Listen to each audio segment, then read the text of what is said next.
नमस्कार दोस्तों। कुछ दिन गुजरात में गुजार कर अब चला चली की बेला है। कल मैं अहमदाबाद से दिल्ली की तरफ निकलूंगा। हो सकता है रास्ते में बनासकांठा या साबरकांठा कुछ देर के लिए रुकूं और फिर दिल्ली रवानगी। पहली बार इतने दिनों तक करीब करीब 10 दिन हो गए गुजरात में रहा। एक बार 17-18 साल पहले आया था, एक दिन के लिए शायद, और एक बार 25-28 साल पहले आया था, तब भी 1 या 2 दिन के लिए। तो इन 10 दिनों में गुजरात में जहाँ भी गया, राजकोट, अहमदाबाद में तो आज भी हूँ, पहले भी आया था, सूरत, जामनगर और छोटे छोटे कई इलाकों में, मोरबी, सुरेंद्रनगर, जहाँ भी गया लोगों का प्यार मिला, मोहब्बत मिली, मिलना जुलना हुआ, समझना हुआ। और गुजरात मॉडल का जिक्र जो मैंने अब तक सुना था बीते 8-10 सालों से, हालांकि 10-12 सालों से, लेकिन ख़ास तौर से 12-13 के बाद से लगातार, क्योंकि गुजरात मॉडल को देश भर में बेचने, दिखाने, सपने दिखाने के एक मॉडल के तौर पर ब्रांडिंग की गई, मार्केटिंग की गई, तो उसे भी थोड़ा समझने का मौका मिला। वो गुजरात मॉडल जो बाहर से बहुत खूबसूरत दिखता है या दिखाने की कोशिश होती है, उसका एक पहलू आप जब यहाँ आएंगे, यहाँ के गाँव में जाएंगे, आदिवासी बहुल इलाकों में जाएंगे, सौराष्ट्र के कुछ गाँव में जाएंगे, या उत्तर और दक्षिण गुजरात के बाहरी इलाकों में जाएंगे, शहर से बाहर, तो उस गुजरात मॉडल का विद्रूप चेहरा भी दिखता है। लेकिन आप शहर में रहेंगे, राजकोट में, अहमदाबाद में, सूरत में, बड़ौदा में, तो चमचमाता हुआ शहर दिखेगा, तब लगेगा गुजरात मॉडल ये है। लेकिन आप ग्रामीण इलाकों में जाएंगे, कुछ और दिखता है। लेकिन आज मेरे इस वीडियो का, चूँकि शायद अहमदाबाद से मेरा ये इस यात्रा का ये आखिरी वीडियो है, मकसद ये था कि जिन लोगों ने इतना स्नेह प्यार दिया उन सबको सलाम, और जिन लोगों ने बहुत गालियां दी और लगातार दे रहे हैं उनके लिए एक संदेश देने से पहले, कई ऐसे शुभचिंतक लगातार ट्विटर पर, व्हाट्सएप पर, मैसेंजर पर, फेसबुक पर, कमेंट बॉक्स में लगातार बीते 10 दिनों से मेरे गुजरात में होने को लेकर सचेत कर रहे थे, सतर्क कर रहे थे, आगाह कर रहे थे, बता रहे थे कि सतर्क रहिए, गुजरात में आपके साथ कोई घटना न हो जाए। आप ऐसे एंटी एस्टैब्लिशमेंट बोलते हैं, आप मोदी जी के बारे में इतना बोलते हैं, आप बीजेपी के बारे में इतना बोलते हैं, तो कहीं आपके साथ कोई दिक्कत ना हो जाए, कोई नुकसान ना हो जाए, ऐसा बहुत सारे लोग चिंता व्यक्त कर रहे थे। लेकिन सच कहूँ, ऐसी कोई बात कहीं मुझे महसूस नहीं हुई। कहीं मुझे ऐसा नहीं लगा कि कोई ख़तरा है, किसी तरह की कोई बदसलूकी हो सकती है। बल्कि जो मेरा 10 दिन का तजुर्बा है, बहुत खूबसूरत यादों के साथ मैं गुजरात से दिल्ली की तरफ लौटूंगा। कल या परसों पहुंचूंगा। लेकिन एक बात कि अभी मैं साबरमती रिवर फ्रंट पर हूं, पीछे वही चमचमाता हुआ अटल ब्रिज दिख रहा है। मोदी जी ने इस ब्रिज का उद्घाटन किया था। अभी जब रात होगी, सूर्यास्त होगा, तो ब्रिज पर लाइटिंग होगी और चमचमाता हुआ ब्रिज लोगों से भर जाएगा। यहाँ के लोगों के लिए घूमने की जगह है, शाम को आउटिंग की जगह है, सुबह यहाँ मॉर्निंग वॉक के लिए आते हैं इस रिवर फ्रंट पर। मैं भी आज सुबह आया था। देखने में सब कुछ बहुत खूबसूरत है, लेकिन सुबह के एक वीडियो में मैंने जिक्र किया था, बहुत कुछ जो पैकेजिंग होती है, उसी में एक पैकेजिंग यहाँ भी हुई थी, सी प्लेन की। सी प्लेन को यहाँ से केवड़िया तक ले जाने की मोदी जी ने खुद उस सी प्लेन से उड़ान भरी थी। सुबह के वीडियो में भी जिक्र किया था। लेकिन वो सी प्लेन कुछ दिन चला, 2000-2500 सवारियों को यहाँ से केवड़िया ले गया। उसके बाद कहाँ गया, बंद हो गया। 3-4 बार उसको शुरू करने की कुछ योजनाएं बनी, लेकिन न तो शायद यात्री मिले, न कोई कंपनी तैयार हुई सी प्लेन चलाने के लिए, न कोई उस योजना को आगे बढ़ाया जाए। वो दिखावटी एक शो पीस की तरह कुछ दिन के लिए वो योजना चली, बंद हो गई। तो मैं सी प्लेन की सवारी तो नहीं कर पाया। लेकिन जो लोग सी प्लेन का जिक्र सुबह के वीडियो में चूँकि किया और रवीश का जिक्र कल के वीडियो में किया, लगातार मुझे गालियां दे रहे हैं ट्विटर पर, फेसबुक पर, और ये कह रहे हैं कि तुम यूपी गए थे, वहाँ भी बीजेपी जीती, यहाँ हो, यहाँ भी बीजेपी जीती। तो दोस्तों, मेरा ये कहना है, बीजेपी जीते या कोई पार्टी जीते, कोई हारे या कोई जीते, इससे मेरा कोई लेना देना नहीं है। ये जनता तय करती है। मैं जो दिखता है वो दिखाने की कोशिश करता हूँ। आज चूँकि गुजरात से मोटे तौर पर आज मेरी आखिरी रात अहमदाबाद में है, कल रवाना होऊंगा। जैसा कि मैंने कहा, जो मैंने देखा है 10 दिन में, आकलन गलत हो सकता है, लेकिन उस आकलन के मुताबिक बीजेपी मजबूत है, सत्ता बीजेपी की सत्ता में वापसी हो रही है, इसमें मुझे अभी कम से कम कोई शक नहीं दिखता है। अब उस वापसी में बीजेपी को पिछली बार 99 सीटें मिली थी विधानसभा चुनाव में, इस बार वो 99 से कितना ज़्यादा होता है ये देखने की बात है। आम आदमी पार्टी को लेकर जो आकलन 1 या 2 महीने पहले तक था कि आम आदमी पार्टी नंबर 2 की पार्टी बनेगी, आम आदमी पार्टी कांग्रेस की जगह ले लेगी। हालांकि केजरीवाल का लगातार का दावा कि आम आदमी पार्टी की सरकार बनने जा रही है, ये 2 दिन पहले भी कह गए केजरीवाल, सिसोदिया और उनकी पार्टी के लोग दावे नेता करते हैं। किसी भी सूरत में आम आदमी पार्टी की सरकार गुजरात में नहीं बनने जा रही है। मेरा ये आकलन है कि आम आदमी पार्टी नंबर 3 पर रहेगी। वो कहाँ रहेगी, कितने नंबर पर रहेगी, नंबर पर मतलब कितने विधायक जीतेंगे, ये देखने की बात है। लेकिन कुछ ही सीटें ऐसी है जहां आम आदमी पार्टी मजबूती से लड़ी है, जिसमें सूरत की कुछ सीटें, 4 सीटें जिसका जिक्र शायद मैंने पहले किया है, राजकोट, खंभालिया, गिर सोमनाथ और कुछ इलाके। लेकिन खास बात क्या है, आम आदमी पार्टी ने इस चुनाव का एक तीसरा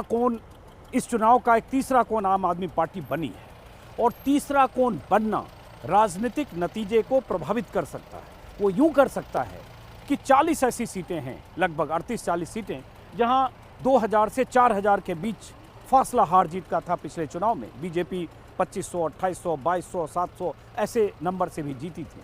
वहां कांग्रेस नंबर 2 पर थी, और आप जानते हैं कि कांग्रेस 27 साल से सूबे में सत्ता से बाहर है, लेकिन 38 से 42% वोट कांग्रेस को मिलता रहा है। पिछले चुनाव में भी जब बीजेपी सत्ता में आई 99 सीटों के साथ, तब भी कांग्रेस को 42% वोट थे, बीजेपी से 7% कम।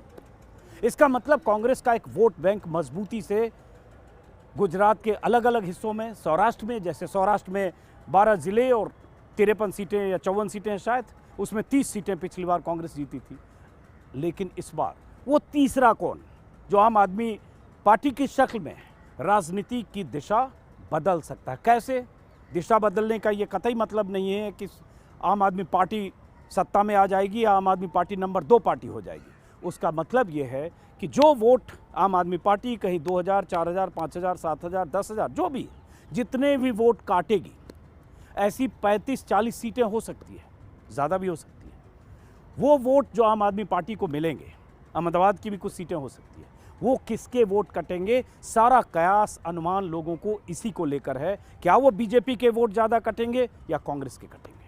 अगर ऐसे देखें मिजाज के हिसाब से, एंटी इनकम्बेंसी मिजाज के हिसाब से, सत्ता से नाराज़ लोगों के पास विकल्प क्या है इस हिसाब से, तो बड़ा वोट बैंक कांग्रेस का कट के आम आदमी पार्टी में जाएगा, चाहे वो 1000, 2000, 4000, 5000, 10000 जिस भी शक्ल में जाए। अगर कुछ सीटें आम आदमी पार्टी जीत जाती है, सूरत या देवभूमि द्वारका या गिर सोमनाथ या और किसी इलाके में, वो सीट भी उसमें से ज़्यादा सीटें होगी जो कांग्रेस के लिए नुकसानदेह होगी, जो कांग्रेस की जीती हुई सीटों पर भी झटका लग सकती है, बीजेपी की भी जीती हुई सीटों पर अगर कुछ सीटें जीतती है। लेकिन मैं बार बार कुछ सीटों की बात कर रहा हूँ, नंबर्स कुछ नहीं बता रहा हूँ, कुछ सीटों की।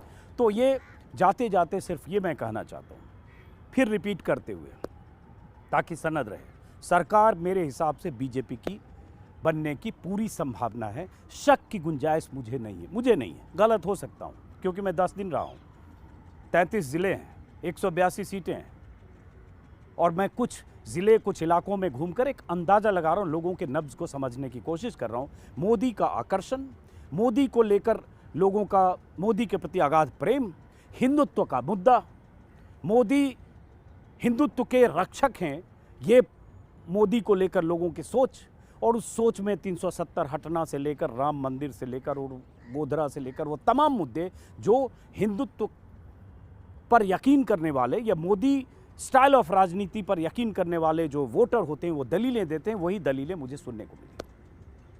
तो इसलिए बीजेपी की सरकार बनने की संभावना मुझे पूरी तरह से दिखती है। नंबर मैंने कहा 99 के ऊपर कहाँ जाएगा ये मैं कोई प्रेडिक्ट नहीं करना चाहता हूँ, एक आकलन मेरा है, गलत हो सकता है।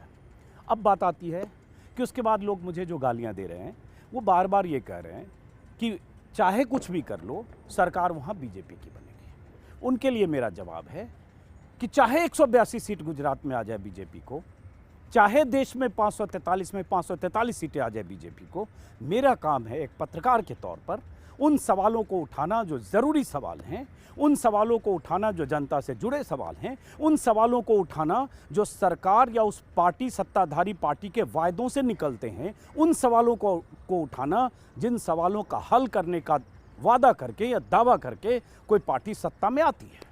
अगर 27 साल से गुजरात में बीजेपी की सरकार है, शंकर सिंह बघेला के 1 साल के कार्यकाल को छोड़ दे तो, अगर 27 साल से बीजेपी की सरकार है तो गुजरात का कोई इलाका ऐसा नहीं होना चाहिए जहां टैंकर से पानी आए, कोई इलाका ऐसा नहीं होना चाहिए जहां लोगों को सड़कों की दिक्कत हो, कोई इलाका ऐसा नहीं होना चाहिए जो पिछड़ा दिखे, कोई इलाका ऐसा नहीं होना चाहिए था जहां शौचालय की दिक्कत हो, कोई इलाका ऐसा नहीं होना चाहिए था जहां इस स्कूल में 100-150 बच्चों पर 1 या 2 शिक्षक हो, कोई इलाका ऐसा नहीं होना चाहिए था जहां स्कूल बंद हो जाए। लेकिन ऐसे कई इलाके हैं। वो इलाके बड़े शहर में नहीं है, छोटे शहरों में हैं। सुरेंद्रनगर में भी मैंने देखा जहां स्कूल बंद हो गया। राजकोट के कुछ इलाके हैं जहां 100-150 बच्चों पर 1 या 2 शिक्षक हैं। सड़कों का बुरा हाल मैंने कई जगह देखा। शहरों में, बड़े शहरों में चमचमाती सड़कें हैं, लेकिन आप मोरबी जाएंगे तो सड़क की दशा देखेंगे। दक्षिण गुजरात में और बाकी हिस्सों में जो लोग साथी गए वो भी बता दें। तो ऐसा तो कहीं होना नहीं चाहिए था, क्योंकि आप यही करें गुजरात मॉडल, उस हिसाब से इसकी कहीं गुंजाइश ही नहीं। 27 साल और क्या चाहिए किसी को पूरी तस्वीर और तकदीर मतदाताओं की और शहर की, गांव की, कस्बे की और पूरे स्टेट की बदलने के लिए। लेकिन वो कमियां हैं। उन कमियों पर 10 दिन की रिपोर्टिंग में मैं बहुत कुछ कर नहीं सकता था। जितना मुझे लोगों से बातचीत में समझ में आया वो मैं बता रहा हूँ। लेकिन मैं सिर्फ यही कर रहा हूँ, पत्रकार के नाते मेरा काम है सवाल पूछना उन्हीं मुद्दों पर जो मुद्दे जनता के हैं, उन्हीं मुद्दों पर, उन्हीं दावों और वादों पर जो आपने किए हैं। और फिर जो मैंने सुबह के वीडियो में शायद कहा है कि 543 सीट भी अगर लोकसभा में बीजेपी की आएगी या किसी पार्टी की आएगी तो भी हमारा फ़र्ज, हमारी ड्यूटी यही है कि वहाँ से जो सवाल निकलते हैं उस पार्टी के लिए पूछें। लेकिन जो गालियाँ देने वाले वो कौन लोग हैं? गालियाँ देने वाले वो लोग हैं जो हर हाल में उन्होंने तय कर रखा, उन्हें सिर्फ वही पसंद है। जो कहते हैं ना, उस गाने का जिक्र कभी कभी मैं करता हूँ, जो तुमको हो पसंद वही बात करेंगे। तो वो लोग हैं जो चाहते हैं उनकी पसंद की बात हो, हर समय अच्छी बात करें। यहाँ सी प्लेन अगर 1-2 महीने 3 महीने के उस दिखावटी उसके साथ प्रचार के प्रोपेगेंडा के साथ सी प्लेन से मोदी जी यहाँ से उड़ान भरे और उसके बाद सी प्लेन का भट्टा बैठ गया, कहीं है नहीं, तो उस पर बात नहीं होनी चाहिए। अगर जो वादे किए गए वो वादे कहीं ज़मीन पर उतरे नहीं, पलीता लग गया, नहीं होनी चाहिए। बात क्या होनी चाहिए? वो जो कहते हैं सिर्फ अटल ब्रिज की बात करिए, तो अटल ब्रिज बहुत खूबसूरत है, अच्छा है, लेकिन उसके अलावा तो क्या सिर्फ वही बात की जाए जो सरकार के लिए मुफीद हो? तो मेरा कहना है कि उसके लिए प्रवक्ता हैं, सरकार के बहुत सारे लोग हैं, पूरी मशीनरी है, 99% चैनल है, 1% पता नहीं उसमें बाहर कौन है, सब तो हैं। क्या कमी रह गई है? वही काम आप हमसे और बाकियों से भी उम्मीद करें, हम भी वही आपके प्रचार सामग्री का इस्तेमाल करते हुए आपके प्रचारक बन जाएं, या जो बचे हुए लोग भी वही काम करें, तो माफ़ करिए, ऐसा पत्रकार का ये दायित्व नहीं है। पत्रकार का ये दायित्व नहीं है कि सिर्फ इसलिए क्योंकि आपके भीतर एक धर्म विशेष को लेकर नफरत है, या आप सत्ता के शीर्ष पर बैठे लोगों की गुड बुक में रहना चाहते हैं, या उन्हें खुश करना चाहते हैं, या बदले में कुछ पाना चाहते हैं, या जो भी चाहते हैं, इसकी वजह से सिर्फ उनके हिसाब से आप कदम ताल करते हुए वही करें जो उनको पसंद है। तो वो तो मैंने 25-30 साल में कभी नहीं किया, आज भी नहीं करूँगा। आज रवीश के यूट्यूब का चैनल का सब्सक्राइबर शायद 16 या 17 लाख हो गया।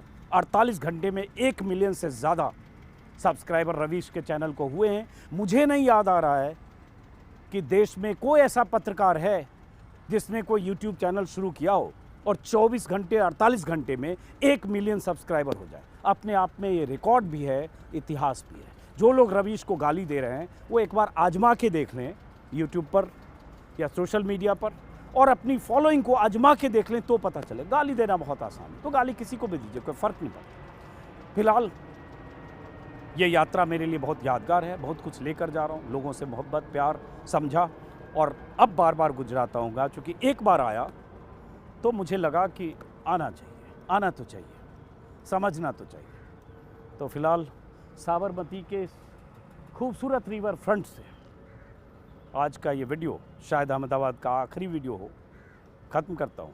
मुलाकात होगी, अगर कल बनासकांठा में रुका तो, नहीं तो फिर दिल्ली में ये सिलसिला जारी रहेगा। अब गाली देना जारी रखिए, हम वही बोलेंगे जो हमें लगेगा बोलना चाहिए। आप कुछ भी करेंगे, पीछा करेंगे, मेल करेंगे, फ़ोन करेंगे। परसों आधी रात को भी कुछ लोगों ने फ़ोन किया, धारा प्रवाह गालियाँ दी, अननोन नंबर से। करते रहिए, कोई फ़र्क नहीं।